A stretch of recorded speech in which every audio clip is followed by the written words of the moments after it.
Hi പ്രിയമുള്ള സുഹൃത്തുക്കളെ, Gaza യുദ്ധത്തിൽ വെടിനിർത്തലും ബന്ധികളെ മോചിപ്പിക്കാനുള്ള ട്രൂസ് ചർച്ചകളും ഇസ്രായേൽ നീട്ടിവെക്കുകയാണ് എന്ന് ഹമാസ് തലവനായ ഇസ്മായിൽ ഹനിയ ആരോപിക്കുകയാണ്. ഇതാരാണ് ഈ യുദ്ധം തുടങ്ങിവെച്ചത്? മര്യാദയ്ക്ക് ജീവിച്ചിരുന്ന ഇസ്രായേലരുടെ വെള്ളവും കുടിച്ച് അവരുടെ ഇന്ധനവും അനുഭവിച്ച് ഇന്റർനെറ്റും അനുഭവിച്ച് അവിടെ തൊഴിൽ ചെയ്ത് ധാരാളം പണവും സമ്പാദിച്ച് എല്ലിന്റെ ഇടയ്ക്ക് ഇറച്ചി കുത്തിയപ്പോൾ സംഭവിച്ച പ്രശ്നങ്ങളല്ലേ ഇതെല്ലാം? 1400 ഇസ്രായേല്യരെ നിഷ്കരുണം തലവെട്ടിയെടുക്കുകയും 247ഓളം ആളുകളെ ബന്ധികളാക്കുകയും ചെയ്ത് ഒരു രക്തച്ചൊരിച്ചിലിന് നിദാനമാക്കി ഒരു യുദ്ധത്തിന് തിരികൊളുത്തിയ ഹമാസ് നേതാക്കൾ ഇപ്പോൾ പറയുന്നു, അയ്യോ ഇസ്രായേൽ വെടിനിർത്തുന്നില്ല. എന്തിനാ വെടിനിർത്തുന്ന? തുടങ്ങിയപ്പോ അറിയത്തില്ലായിരുന്നോ? നിങ്ങൾ ഉദ്ദേശിക്കുന്ന സമയത്ത് ഇത് സ്റ്റോപ്പ് എന്ന് പറയാൻ പറ്റില്ലെന്ന്? അപ്പോൾ ഇതിനും കുറ്റം ജൂതന്മാർക്കാണല്ലേ? ഇസ്മായിൽ ഹനിയ കരയാൻ കിടക്കുന്നതേ ഉള്ളൂ. ഈ കരഞ്ഞതൊന്നും ഒന്നും ആയിട്ടില്ല. സമീപകാല ചർച്ചകളിൽ കാര്യമായ പുരോഗതി ഉണ്ടായിട്ടേയില്ല. ഈജിപ്തും ഖത്തറും അമേരിക്കയും ഒക്കെ കിണഞ്ഞ് പരിശ്രമിച്ചു നോക്കി. നെതന്യാഹുവെ തീയിൽ കുരുത്താള. വളരെ കൃത്യമായി ഇവരുടെ അജണ്ടകൾ അറിയാം. ഇവർ ഇസ്രായേലിനെ ഇല്ലാതാക്കാൻ ശ്രമിക്കുന്നത് 6-ാം നൂറ്റാണ്ടിന്റെ ഗോത്ര പുസ്തകത്തിലെ മതവൈര്യമാണെന്ന് എത്രയോ കൊല്ലങ്ങൾക്ക് മുമ്പേ തിരിച്ചറിഞ്ഞ നെതന്യാഹുവിനെ പരാജയപ്പെടുത്താൻ നിങ്ങളെ കൊണ്ട് കഴിയില്ല. കാരണം നെതന്യാഹു നിലനിൽക്കുന്നത് ഒരു മതവിഭാഗത്തിന് വേണ്ടിയല്ല, ഒരു രാജ്യത്തിന് വേണ്ടിയാണ്.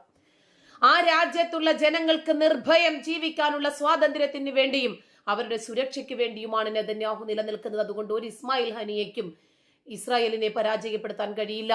സമീപകാല ചർച്ചയിൽ ഒരു ഗതിയിലുള്ള പുരോഗതിയും നെതന്യാഹുവിന്റെ ഭാഗത്തു നിന്നുണ്ടായിട്ടില്ല.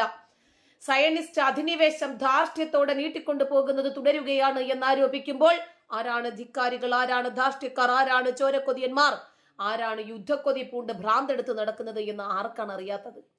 യുദ്ധവും ആക്രമണവും അവസാനിപ്പിക്കാനുള്ള ഞങ്ങളുടെ ന്യായമായ ആവശ്യങ്ങളോട് പ്രധാനമന്ത്രി ബെഞ്ചമിൻ നെതന്യാഹു പ്രതികരിക്കുന്നില്ല എന്നാണ് ഇസ്മായിൽ ഹനിയയുടെ ഏറ്റവും വലിയ ആരോപണം. യുദ്ധം നിർത്തണമെന്ന് നിങ്ങൾ പറയുമ്പോൾ നിർത്താനും, നിങ്ങൾ പറയുമ്പോൾ ആക്രമണവും യുദ്ധവും ഒക്കെ തുടങ്ങാനും നിങ്ങൾ വേലയ്ക്ക് വെച്ചിരിക്കുന്ന ആളുകളല്ല ഇസ്രായേലിയർ. നിങ്ങൾ ചർച്ച വയ്ക്കുമ്പോഴുടനെ വരികയും നിങ്ങൾ കൊടുക്കുന്ന കരാറുകളൊക്കെ കണ്ണടച്ച് ഒപ്പിടുകയും ചെയ്യുന്ന മണക്കൂസുകളാണ് നെതന്യാഹുവും ടീമും എന്ന് നിങ്ങൾ വിചാരിച്ചു പോയിട്ടുണ്ടെങ്കിൽ തെറ്റിപ്പോയി എന്ന് നെതന്യാഹു നിങ്ങൾക്ക് തിരുത്താൻ ഒരു അവസരം തരാം. അതുകൊണ്ട് ഇവരുടെ ന്യായമായ അവകാശങ്ങൾ, എന്ത് ന്യായമായ അവകാശം? മതവൈര്യം മൂത്ത ജൂതന്മാരെയൊക്കെ കൊന്നൊടുക്കാൻ വേണ്ടി അവർ തല നീട്ടിത്തരണമെന്നോ അതിന് ബെഞ്ചമിൻ നെതന്യാഹു കൂട്ടുനിൽക്കണമെന്നോ നടക്കില്ല എന്ന് നെതന്യാഹു അന്ന് ശക്തമായിട്ട് അങ്ങ് പറഞ്ഞു. ഒരു ഹിസ്ബുള്ളയുടെ യോഗത്തിൽ പ്രദർശിപ്പിച്ച റെക്കോർഡ് ചെയ്ത പ്രസംഗത്തിൽ ഹനിയെ പറഞ്ഞതാണ്, അയ്യോ നെതന്യാഹു ഞങ്ങളുമായിട്ട് സഹകരിക്കുന്നില്ല. എന്തിന് സഹകരിക്കണം? ഇസ്രായേലിനെ കൊല്ലാൻ സഹകരിക്കണമെന്നോ? അതോ ഹിസ്ബുള്ളയും ഹൂതികളും യമനികളും ഒക്കെ കൂടി ചേർന്ന് നടത്തുന്ന ഈ ഒരു ജൂതന്മാരെ ഇല്ലാതാക്കാനുള്ള വംശഹത്യക്ക് ഇസ്രായേൽ അംഗീകരിക്കണമെന്നോ? ഇസ്രായേലിന്റെ ചർച്ചാ സംഘം കെയ്റോയിൽ നടന്ന മറ്റൊരു ചർച്ചയിൽ നിന്ന് മടങ്ങിയതായി നെതന്യാഹുവിന്റെ ഓഫീസ് ചൊവ്വാഴ്ച അറിയിച്ചതായും അദ്ദേഹം പ്രസംഗത്തിൽ പറഞ്ഞു. ഓടി നടക്കുക. ഈജിപ്റ്റ് എങ്കിൽ ഈജിപ്റ്റ്, കെയ്റോ എങ്കിൽ കെയ്റോ, ഖത്തർ എങ്കിൽ ഖത്തർ, ഇറാഖ് എങ്കിൽ ഇറാഖ്, ഇറാൻ എങ്കിൽ ഇറാൻ. എങ്ങനെയെങ്കിലും യുദ്ധം അവസാനിപ്പിച്ച് ഗാസയെയും യൂനിസ് ഖാനെയും ഇസ്രായേലിന്റെ പിടിയിൽ നിന്നും ഒന്ന് രക്ഷപ്പെടുത്തുന്നതിന് വേണ്ടി ഹമാസ് നേതാക്കൾ നെട്ടോട്ടമോടുകയാണ്. പക്ഷേ ആ ഓട്ടം ഒന്ന് തീരണമെങ്കിൽ ഇസ്രായേൽ വിചാരിക്കണ്ടേ? നെതന്യാഹു കനിയണ്ടേ? നെതന്യാഹു ഇസ്രായേലിയുടെ സംരക്ഷണത്തിന് വേണ്ടി, സുരക്ഷയ്ക്ക് വേണ്ടി, അവരുടെ നിർഭയമായ സുരക്ഷിതത്വത്തോടു കൂടിയുള്ള ജീവിതത്തിന് വേണ്ടി നിലനിൽക്കുമ്പോൾ അവസാനത്തെ ഹമാസ് ഭീകരനെയും ഇല്ലാതാക്കിയിട്ടല്ലാതെ ഈ യുദ്ധം അവസാനിക്കില്ല എന്ന് പറഞ്ഞിട്ടുണ്ടെങ്കിൽ അത് അനുഭവങ്ങളുടെ തീച്ചൂളയിൽ നിന്ന് വെന്തുരുകി വന്ന വാക്കുകളാണ്, സംശയമില്ല. എന്തായിരുന്നാലും ആ ചർച്ചയിൽ ഈജിപ്ഷ്യൻ മധ്യസ്ഥതയിൽ ഹമാസിനായി പുതുക്കിയ ഒരു നാമനിർദ്ദേശം രൂപീകരിച്ചതായും പ്രധാനമന്ത്രിയുടെ ഓഫീസ് പറഞ്ഞിട്ടുണ്ട്. ഈജിപ്തില്, ഖത്തറില്, കെയ്റോയില് എവിടെയൊക്കെ ഓടി ആരുടെയൊക്കെ മധ്യസ്ഥതയിൽ കാലു പിടിച്ചിട്ടും ശരി, ഇസ്രായേൽ അനങ്ങുന്നില്ല.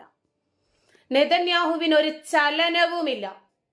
പിന്നീടാണ് ഈജിപ്ഷ്യൻ മധ്യസ്ഥതയില് ഹമാസിനു വേണ്ടി ഒരു പുതുക്കിയ നിർദ്ദേശം രൂപീകരിച്ചു.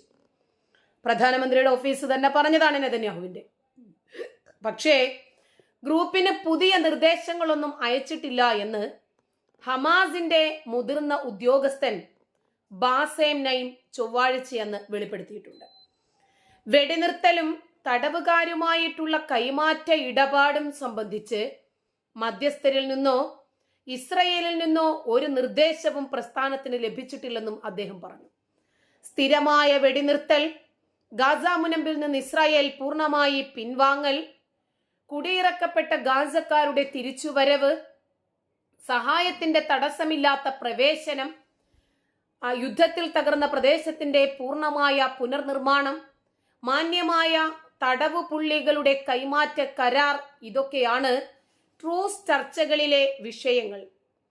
ഇസ്രായേൽ സൈന്യത്തിന് ആയുധങ്ങളും വെടിക്കോപ്പുകളും വിതരണം ചെയ്ത് ഗാസയിലെ യുദ്ധത്തിൽ നേരിട്ട് അമേരിക്കൻ പങ്കാളിത്തം എന്ന താൻ പറഞ്ഞതിനെയും ഇസ്മായിൽ ഹനിയ പ്രസംഗത്തിൽ അപലപിച്ചിട്ടുണ്ട്. ഗാസയിലെ ബോംബിംഗ് ലക്ഷ്യങ്ങൾ തിരിച്ചറിയാൻ ഇസ്രായേൽ സൈന്യം ആർട്ടിഫിഷ്യൽ ഇന്റലിജൻസ് ഉപയോഗിക്കുന്നുണ്ട് എന്ന് റിപ്പോർട്ട് പരിശോധിച്ചു വരികയാണ് എന്നാണ് ഇപ്പോൾ US അറിയിക്കുന്നത്. വെടിനിർത്തൽ ഒരു ഭാഗത്ത് ചർച്ചകൾ തുടരുമ്പോൾ മറുഭാഗത്ത് രൂക്ഷമായ രൂപത്തിൽ രണ്ട് സൈന്യങ്ങളും തമ്മിൽ ഏറ്റുമുട്ടൽ നടക്കുന്നു. അതിൽ ഒരു വിഭാഗത്തിന്റെ ആരോപണത്തിലെ ശരി തെറ്റുകൾ പുനർനിർണയം ചെയ്യപ്പെടുകയും ചെയ്യുന്നു. കഴിഞ്ഞ ദിവസം പുറത്തുവന്ന മാധ്യമ റിപ്പോർട്ടിന്റെ ഉള്ളടക്കം US പരിശോധിച്ചിട്ടില്ല. വൈറ്റ് ഹൌസ് ദേശീയ സുരക്ഷാ വക്താവ് ജോൺ കിർബിയാണ് ഇതിനെ സംബന്ധിച്ച വിശദീകരണം മാധ്യമങ്ങൾക്ക് പങ്കുവയ്ക്കുന്നത്. ഇസ്രായേൽ രഹസ്യാന്വേഷണ ഉദ്യോഗസ്ഥരെ ഉദ്ധരിച്ചായിരുന്നു റിപ്പോർട്ട് പുറത്തു വന്നത്. സംശയിക്കുന്ന തീവ്രവാദികളെയും ലക്ഷ്യങ്ങളെയും തിരിച്ചറിയാൻ AI ഉപയോഗിച്ചതായി റിപ്പോർട്ടിൽ പറയുന്നുണ്ട്. എന്നാൽ ഇക്കാര്യം ഇസ്രായേൽ ഡിഫൻസ് ഫോഴ്സ് നിഷേധിച്ചു. IDF തീവ്രവാദി പ്രവർത്തകരെ തിരിച്ചറിയുന്നതിനോ ഒരു വ്യക്തി തീവ്രവാദിയാണോ എന്ന് പ്രവചിക്കുന്നതിനോ ഒരു ആർട്ടിഫിഷ്യൽ ഇന്റലിജൻസ് സംവിധാനം ഉപയോഗിക്കുന്നില്ല. ഇതര സംവിധാനങ്ങൾ ടാർഗറ്റ് തിരിച്ചറിയൽ, അതുപോലെ തിരിച്ചറിയൽ പ്രക്രിയയിലെ വിശകലന വിദഗ്ധർക്കുള്ള ഉപകരണങ്ങൾ മാത്രമാണ്, IDF പ്രസ്താവനയിൽ പറഞ്ഞു. IDF നിർദ്ദേശങ്ങൾ സ്വതന്ത്ര പരീക്ഷകൾ നടത്താൻ അനലിസ്റ്റുകളെ നിർബന്ധിക്കുന്നുണ്ട്. അതിൽ തിരിച്ചറിഞ്ഞ ടാർഗറ്റുകൾ അന്താരാഷ്ട്ര നിയമങ്ങൾക്കും ഇസ്രായേൽ മാർഗനിർദ്ദേശങ്ങൾക്കും അനുസൃതമായി പാലിക്കുന്നുണ്ട് എന്നും അവർ പരിശോധിക്കുന്നു. കൂടുതൽ മാനുഷിക സഹായം അനുവദിക്കുന്നതിനു വേണ്ടി ഗാസയുമായിട്ടുള്ള എറസ് ക്രോസിംഗ് തുറക്കുന്നത് സംബന്ധിച്ച് ഇസ്രായേൽ പ്രധാനമന്ത്രി ബെഞ്ചമിൻ നെതന്യാഹുവും US പ്രസിഡന്റ് ജോ ബൈഡനും തമ്മിൽ ചർച്ച നടത്തി. ഗാസയിൽ ഇസ്രായേലിന്റെ ആക്രമണത്തിൽ മരണം വർദ്ധിക്കുന്നത് AI ഉപയോഗം കൊണ്ടാണ് എന്ന ആരോപണം ഉയർന്നിട്ടുണ്ട്. ചിലപ്പോൾ ലക്ഷ്യം തെറ്റി മിസൈലുകൾ സാധാരണക്കാർക്കു നേരെ പതിക്കുന്നത് ഇതുകൊണ്ടാകുമെന്നാണ് ആരോപണങ്ങൾ ഉയരുന്നത്.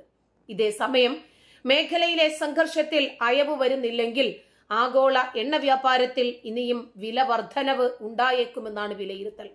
കൂടാതെ യൂറോപ്പുമായിട്ടുള്ള ഏഷ്യയുടെ വ്യാപാരവും ഹൂതികളുടെ ആക്രമണത്തിനാൽ തടസ്സപ്പെടുകയും ചെയ്യും.